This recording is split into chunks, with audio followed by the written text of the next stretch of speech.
Hi friends, welcome back to my channel. ముందుగా అయితే అందరికి నమస్కారం అండి. తెలంగాణ నుంచి ఒక లేటెస్ట్ అప్డేట్ అయితే రావడం జరిగిందండి. సో రీసెంట్‌గా చూసుకున్నట్లయితే జూన్ 2వ తేదీన ఆవిర్భ దినోత్సవం సందర్భంగా అయితే ప్రొసీడింగ్స్ లెటర్స్ అనేవి పంపిణీ చేస్తామని చెప్పడం జరిగింది. రాజీవ్ వికాసానికి సంబంధించి అయితే. కాకపోతే ఈరోజు ప్రొసీడింగ్స్ లెటర్స్ అనేవి పంపిణీ చేయట్లేదండి. సో దానికి గల కారణం ఏమిటి అనేది నేను ఈ వీడియోలో మీకు వన్ బై వన్ అయితే క్లారిటీగా చెప్తానండి.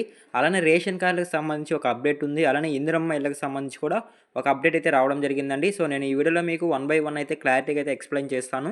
అందుకంటే ముందు మన ఛానల్ ఎవరైనా ఫస్ట్ టైం కనుక విజిట్ చేస్తుంటే ఛానల్ చూసి కంటెంట్ నచ్చినట్లయితే ప్లీజ్ సబ్స్క్రైబ్ చేసి మాకు సపోర్ట్ చేయండి. తెలంగాణ నుంచి వచ్చే లేటెస్ట్ అప్డేట్స్ మీరు మిస్ అవ్వకుండా ఉండాలంటే మన టెలిగ్రామ్ ఛానల్ అయితే ఫాలో చేయండి. టెలిగ్రామ్ ఛానల్లో మెసేజ్ రూపంలో అయితే అప్డేట్స్ అనేవి పోస్ట్ చేయడం జరుగుతుంది. ఎవరికైనా ఇంట్రెస్ట్ ఉంటే డిస్క్రిప్షన్లో లింక్ అనేది అవైలబుల్గా ఉంది. ఒకసారి విజిట్ చేసి నచ్చితే ఫాలో చేయండి. సో ఇక లేట్ చేయకుండా అయితే డైరెక్ట్గా అయితే వీడియోలోకి వెళ్ళిపోదామండి. సో ముందుగా చూసుకున్నట్లయితే పత్రికా పయనం ద్వారా అయితే ఆర్టికల్ అయితే పబ్లిష్ కావడం జరిగిందండి. నేను మీకు స్క్రీన్ పైన అయితే చూపిస్తున్నాను, ఒకసారి చూడండి. పూర్తి కాని యువ వికాసం ఎంపిక ప్రొసీడింగ్స్ పెండింగ్లో ఉన్నట్లయితే సమాచారం రావడం జరిగింది. దీనితో పాటు ఇందిరమ్మ ఇండ్ల ప్రొసీడింగ్స్ అలానే కొత్త రేషన్ కార్డుల పంపిణీ కూడా ఇప్పుడు కాదని అయితే ప్రభుత్వం చెప్పడం జరుగుతుందండి. సో ఇంకా ఎంపిక అనేది పూర్తి కావడం లేదు. సో లబ్ధిదారుల ఎంపికలు అయితే గందరగోళం నెలకొందని అయితే మనకి క్లారిటీగా అయితే తెలియజేయడం జరుగుతుంది. సో ముందుగా చూసుకున్నట్లయితే అర్హుల ఎంపిక పూర్తి కాకపోవడంతో తెలంగాణ ఆవిర్భ దినోత్సవం రోజున స్కీమ్కు సంబంధించిన ఎలాంటి ప్రొసీడింగ్స్ ఉమ్మడి జిల్లాల్లో లబ్ధిదారులకు అందడం లేదని అయితే తెలియజేయడం జరిగిందండి. సో మీకు క్లారిటీగా అయితే అర్థమైంది అనుకుంటున్నాను. అదేవిధంగా నెక్స్ట్ చూసుకున్నట్లయితే తెలంగాణ ఆవిర్భ దినోత్సవం సందర్భంగా రాజీవ్ వికాసం అలానే ఇందిరమ్మ ఇండ్లు కొత్త రేషన్ కార్డులను సంబంధించిన ప్రొసీడింగ్స్ ఇస్తామని అయితే ప్రభుత్వం ప్రకటించిన సంగతి మనందరికీ తెలిసిందే. రాజీవ్ వికాసం స్కీమ్ కోసం యాదాద్రి జిల్లాల్లో 39,141 అప్లికేషన్లు, అలానే సూర్యాపేట జిల్లాలో 60,000 అప్లికేషన్లు, నల్గొండ జిల్లాలో 31,092 అప్లికేషన్లు వచ్చాయి. సో 50,000 నుంచి 1,00,000 లోపు యూనిట్లకు టార్గెట్ కంటే తక్కువ సంఖ్యలో అప్లికేషన్స్ అయితే రావడం జరిగిందండి.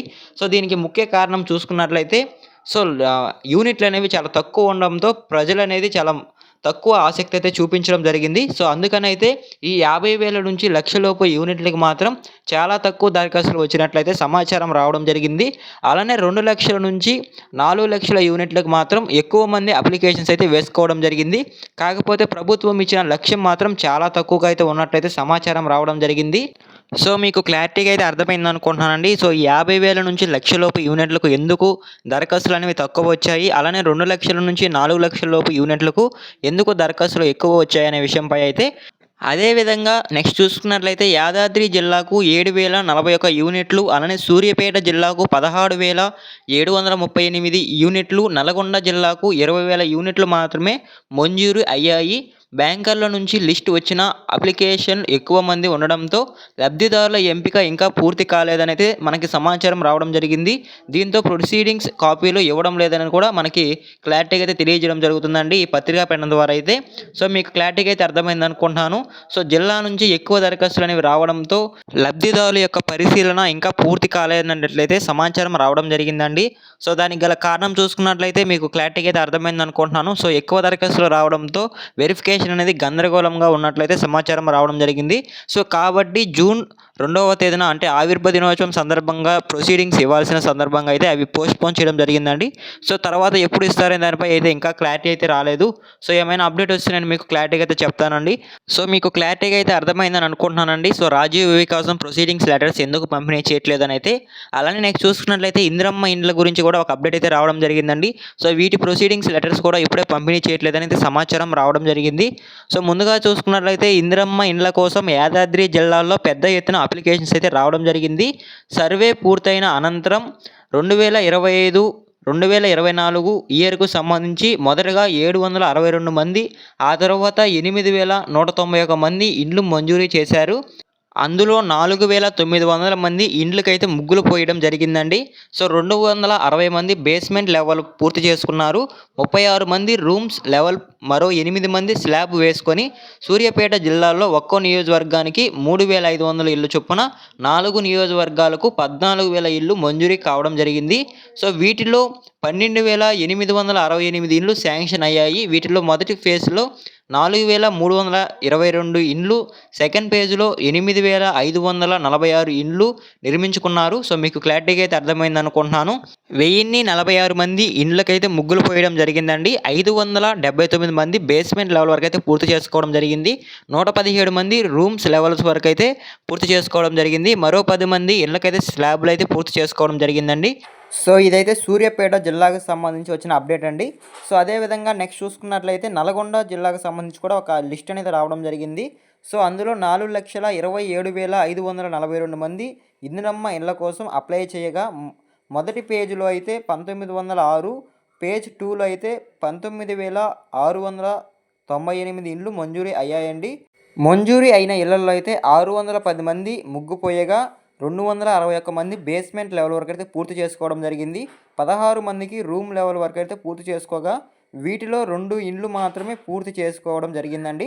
సో, ఈ విధంగా అయితే లిస్ట్ రావడం జరిగిందండి. కాకపోతే ఇప్పుడు ఎవరైతే ఇందిరమ్మ ఇళ్ళకి అప్లై చేసుకున్నారో వాళ్ళకి ప్రొసీడింగ్స్ లెటర్స్ అనేవి ఇస్తామనేది చెప్పడం జరిగింది ప్రభుత్వం అయితే. ఈ లబ్ధిదారుల వెరిఫికేషన్లో అయితే ఏదో గందరగోళం ఉన్నట్లయితే సమాచారం రావడం జరిగిందండి. సో, అందుకని అయితే ప్రొసీడింగ్ లెటర్స్ అనేవి ఇవ్వడం లేదు. సో, కొంతమంది అయితే ఈ రోజున కొంతమంది మంత్రులతో కలిసి ఇల్లు గృహప్రవేశాలు అనేవి కూడా స్టార్ట్ చేయబోతున్నట్లయితే సమాచారం రావడం జరిగింది. సో, అవి కూడా అయితే పోస్ట్‌పోన్ అయ్యే అవకాశం అయితే ఉంటుందండి. సో, ఎందుకంటే ఈ వెరిఫికేషన్ అనేది పూర్తి కాకపోవడంతో కొత్త లబ్ధిదారులకు ప్రొసీడింగ్స్ లెటర్స్ అనేవి ఆవిర్భ దినోత్సవం సందర్భంగా ఇస్తామని చెప్పడంతో సో, చాలామంది అయితే హ్యాపీగా ఫీల్ అవుతున్నారు. కాకపోతే వాళ్ళకి ఒక బ్యాడ్ న్యూస్ అండి. సో, మీకు క్లారిటీగా అయితే అర్థమైంది అనుకుంటున్నాను. ఇంకా ఈ వెరిఫికేషన్ అనేది పూర్తి కాకపోవడంతో ఈ మంత్‌లో ఎండింగ్ లోపలైతే ఆ ప్రొసీడింగ్స్ లెటర్స్ అని ఇచ్చే అవకాశం అయితే ఉన్నట్లయితే సమాచారం రావడం జరుగుతుందండి. సో, అవన్నీ పూర్తి చేసిన తర్వాత అయితే సో, అదేవిధంగా రేషన్ కార్డులు ప్రింటింగ్ అయి కూడా అయిపోయినట్లయితే సమాచారం రావడం జరిగిందండి. సో, కాకపోతే ప్రింటింగ్ అయిన నేపథ్యంలో కొత్త రేషన్ కార్డులు 2298 మందికి ఇవ్వడానికైతే ఏర్పాట్లు చేయడం జరిగిందండి. సో, కానీ అయితే ఎమ్మెల్యేలు అయితే ఇవ్వడానికైతే మొగ్గు చూపడం లేదు. సో, దానికి గల కారణం ఏమిటనేది కూడా రాలేదండి. సో, ఎవరైతే తెలంగాణ కొత్త రేషన్ కార్డుల కోసం అలానే యాడింగ్ కోసం ఎవరైతే అప్లికేషన్స్ వేసుకున్నారో సో, ఆల్రెడీ వాళ్ళకి మంజూరీ పత్రాలు, రేషన్ కార్డులు అనేవి కూడా ఇవ్వడం జరుగుతుంది. సో, దానితో పాటు 3 నెలల రేషన్ కూడా ఫ్రీగా అయితే ఇవ్వడం జరుగుతుందండి. సో, మీకు క్లారిటీగా అయితే అర్థమైంది అనుకుంటున్నాను. సో, ఈ విధంగా అయితే రేషన్ కార్డులు ప్రింట్ అయినా సరే ఈ రేషన్ కార్డులు అనేది ఇవ్వడం లేదండి లబ్ధిదారులకైతే, అర్హులైన లబ్ధిదారులకి. సో, దానికి గల కారణం ఏమిటనేది కూడా ఇంకా తెలియాల్సి ఉంది. సో, ఈ విధంగా అయితే జూన్ 2వ తేదీన ఆవిర్భ దినోత్సవం సందర్భంగా రాజీవ్ వికాసం లెటర్స్ అనేవి ఇవ్వడం జరుగుతుందని చెప్పారు. కాకపోతే అవి కొన్ని సందర్భాల వల్ల కూడా ఆగిపోయాయి. అవి ఏంటనేది కూడా నేను వీడియోలో చెప్పానండి. సో, మీకు క్లారిటీగా అయితే అర్థమైంది అనుకుంటున్నాను. సో, ఈ 3 టాపిక్స్ గురించి అయితే. సో, మీకు ఏదైనా డౌట్స్ ఉంటే కామెంట్ చేయండి. నేనైతే రిప్లై ఇవ్వడానికి ట్రై చేస్తాను. సో, ఈ వీడియో మీకు నచ్చినట్లయితే ప్లీజ్ లైక్ చేసి వెళ్ళండి. మీరు లైక్ చేయడం ద్వారా ఈ వీడియో మరికొందరికి రికమెండ్ అయ్యే అవకాశం ఉంది. వాళ్ళు కూడా ఈ యూస్ఫుల్ ఇన్ఫర్మేషన్ అనేది తెలుసుకుంటారండి. సో, ఇది 100% అయితే జెన్యూన్ న్యూస్ అండి. సో, ఈరోజు పత్రికా పైన ద్వారా వచ్చిన ఆర్టికల్ అయితే ఇది. సో, మీరు ఒకసారి చెక్ చేసుకున్నా సరే ఈ ఆర్టికల్ అనేది ఖచ్చితంగా ఉంటుందండి న్యూస్ పేపర్లో అయితే. సో, మీకు ఏదైనా డౌట్స్ ఉంటే కామెంట్ చేయండి. సో, ఎన్ని బాక్స్ ఉంటే థ్యాంక్ యూ ఫర్ వాచింగ్ అండి. మరొక ఇంట్రెస్టింగ్ వీడియోతో మీ ముందుకు వస్తాను. అంతవరకు జై హింద్.